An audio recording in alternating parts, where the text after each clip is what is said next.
हाँ यस बेटा। देखिए अपना नेक्स्ट क्वेश्चन क्या है कि दुर्बल अम्ल कौन है। अम्ल कैसा है, दुर्बल, और क्षार कैसा है, प्रबल। तो अब बताइए दुर्बल और प्रबल में किसके गुण होंगे। प्रबल के ही तो होंगे। किसके होंगे, प्रबल के ही तो होंगे। तो प्रबल कौन हुआ, क्षार हुआ ना। तो जो बनने वाला लवण है वो कैसा होगा, क्षारीय लवण होगा। कैसा होगा बेटा, क्षारीय लवण। लवण क्यों होगा, क्योंकि अम्ल क्षार अभिक्रिया कर रहे हैं ना, इसलिए। अब क्वेश्चन में क्या है देखिए, यहाँ पर क्या रखा है क्वेश्चन में। तो दुर्बल अम्ल व प्रबल अम्ल प्रबल क्षार से बने लवण का जलीय विलयन क्षारीय क्यों होता है। ठीक है ना। तो इसका जवाब क्या लिखेंगे, क्योंकि देखो बेटा जब ये रिएक्शन होगी यहाँ पर, है ना,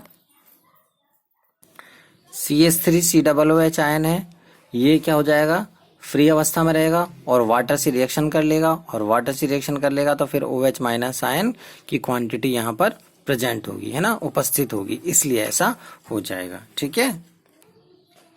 बस देखिए भाई नेक्स्ट क्वेश्चन क्या है अपना, यह है कि क्या ये अभिक्रियाएं संभव हैं। तो Cu किससे अभिक्रिया करा है, ZnSO4 से, जिंक सल्फेट से, और CuSO4 फिर क्या बना देगा, जिंक बना देगा। तो देखिए क्या संभव है, क्या बिल्कुल भी संभव नहीं है। क्यों, क्योंकि यदि हम क्रियाशीलता श्रेणी में देखें तो जो कॉपर है, जो क्या है, कॉपर, ये कम क्रियाशील है और जिंक क्या है, ज्यादा क्रियाशील है। तो कॉपर क्या करेगा, जिंक को हटा नहीं पाएगा, क्योंकि इनके बीच में अच्छा बॉन्ड है ना, इसलिए। जबकि नीचे वाले में क्या है, देखिए Fe क्या है, अधिक क्रियाशील है, और कॉपर क्या है, कम क्रियाशील है। तो Fe क्या करेगा, इसको हटा देगा, अधिक क्रियाशील वाला किसको हटा देगा, कम क्रियाशील वाले को हटा देगा। ठीक है बेटा, इसलिए ऐसा हो जाएगा। देखिए कैसे होता है, देखो बेटा यहाँ पर कॉपर कहाँ है, ये रहा, ऊपर से नीचे चलने पर, ऊपर से नीचे चलने पर क्रियाशीलता क्या होती जाएगी, कम होती जाएगी ना। जब कम होती जाएगी तो देखिए यहाँ पर क्या है, कॉपर, क्या है यहाँ पर, ये कॉपर है, और आयरन का है यहाँ पर। तो ऊपर से नीचे मतलब ये वाला तो इसको क्या कर सकता है, हटा सकता है, लेकिन ये वाला इसे नहीं हटा सकता। ये तो दूसरी अभिक्रिया हुई। पहली वाली अभिक्रिया में जिंक की बात करें, किससे कर रहा है, कॉपर से। तो अब कॉपर क्या है, कॉपर तो जिंक को हटा सकता है क्या, नहीं हटा सकता, क्योंकि ये क्या है, कम क्रियाशील है, और ये वाला क्या है, अधिक क्रियाशील है। लेकिन जिंक कॉपर को हटा सकता है कि, बिल्कुल ये हटा सकता है। ठीक है बेटा, इसलिए पहली वाली रिएक्शन संभव नहीं है और सेकंड वाली रिएक्शन संभव होगी।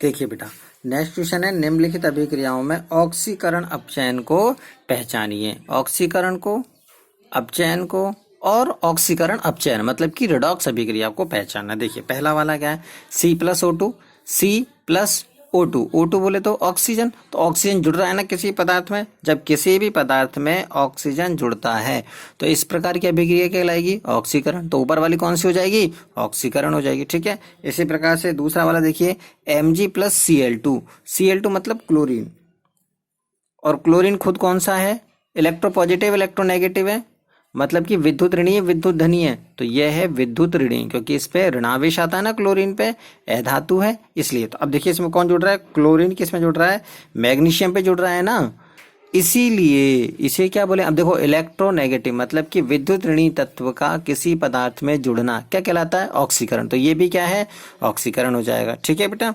फिर इसके बाद नेक्स्ट आता है देखिए ZNO+C। तो ZNO क्या, देखिए क्या हो रहा है यहाँ पर, ऑक्सीजन अलग हो रहा है ना। देखो ऑक्सीजन अलग होकर किसके साथ जुड़ रहा है ना, तो ZNO से ऑक्सीजन अलग हो रहा है। और किसी भी पदार्थ में यदि ऑक्सीजन अलग होता है तो इस प्रकार की अभिक्रिया क्या कहलाती है, अपचयन। क्या कहलाती है, अपचयन। पहले पढ़ा था अपन ने, यस। और फिर इसके बाद लास्ट वाला है कि Fe2O3 की रिएक्शन किससे कराते हैं अपन, कार्बन मोनोऑक्साइड गैस से। ध्यान रखना बेटा, कार्बन भी बड़ा है और ऑक्सीजन भी बड़ा है। ठीक है ना। इनकी अभिक्रिया किससे करा रहे हैं, आयरन से, मतलब लोहे से करा रहे हैं अपन, है ना। लोहे से करा रहे हैं क्या, अरे कोई लोहे से नहीं करा रहे हैं भैया। यहाँ पर तो Fe2O3 की रिएक्शन CO से हो चुकी है, और जो उत्पाद बन रहा है वो क्या बन रहा है, Fe, और क्या बन रहा है, CO2। ये अभिक्रिया कैसी है, ये है रिडॉक्स, मतलब कि ऑक्सीकरण अपचयन दोनों ही इसमें हो रहे हैं। ठीक है। देखिए यहाँ पर Fe2 से Fe, यहाँ पर वैलेंसी क्या है, Fe3 है, क्या है यहाँ पर इसकी, Fe3+ किस में बदल रहा है, 0 में बदल रहा है, Fe 0 में बदल रहा है। इसका मतलब देखिए धनावेश में कमी हो रही है ना, क्या हो रही है, धनावेश में कमी हो रही है, धन आवेश में बढ़ोतरी होती है तो ऑक्सीकरण, तो ये क्या हो जाएगा अपचयन, और ये वाला क्या हो जाएगा ऑक्सीकरण।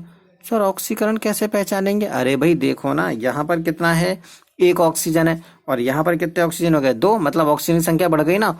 और किसी भी पदार्थ में ऑक्सीजन का जुड़ना क्या कहलाता है, क्या कहलाता है, ऑक्सीकरण। तो ये खुद के ये वाली क्या रिएक्शन क्या जाएगी, ऑक्सीकरण। तो हो गई ना रेडॉक्स, आगे समझ बेटा। सारे बच्चे अपना वर्क करके मुझे दिखाएंगे अर्जेंट, ठीक है।